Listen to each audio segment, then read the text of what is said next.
Elə bir sevgiydin ki, izahı yox, dərmanı yox, çıxışı yox. Alıram əlimə qələm, yazıram bu misranı.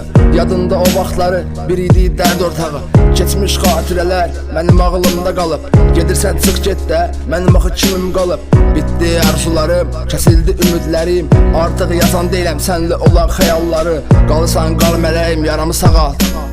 Gedirsən gedəyib yox, gedək yara, könül bağla. Sənsiz dözmür ürək, sənsiz olmur alım. Bu qədər düz basma, gəl yarama can alım ol. Çıxsan qəlbimdən, get səni xoşbəxt ol. Bunu da unutma ki, getməyin kədər olsun. Nə oldu bizim eşqə, nə oldu məhəbbətə? Ax səni çox sevdim, niyə getdik biz kədərə? Ağrın acım olsun, qəlbin başqasının. Tüpürdüm sevgiyə mən, sonuncu səhvim olsun. Gedirsən elə get ki, dönməyə üzün olsun. Eybi yox xatirələr, qoy mənim qəmim olsun. Bilirəm sevmədin sən, boş-boş yalanları. Ged artıq özünə saxla, unduram bu anları.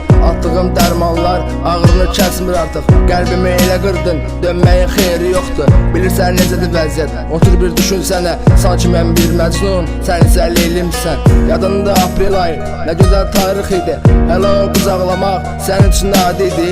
Bilmədim bu sevgini, bilmədim belə olacaq. Əvvəllər can dediyim gəlib bugün canımı alar. Əvvəllər can dediyim gəlib bugün canımı alar.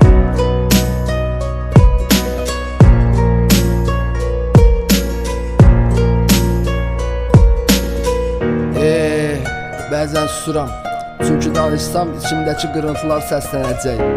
Sən bilmirsən, amma hər gecə sənə baxmadan səni düşünmək üçün yatırdım. Mən səni varlığımla, yoxluğumla, hər nəfəsimlə sevdim.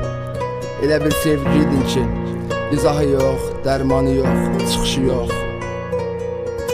Alıram əlimə qələm, yazıram bu dərdimi. Sənlə günlərdən ötüb, daşıyıram izimi. Keçmişin xatirəsi qalıb yaddaşımızda. Gedirsən çıx get də, məndə qaldı ağrılar. Yadında o vaxtları gülüşlər etmişdi.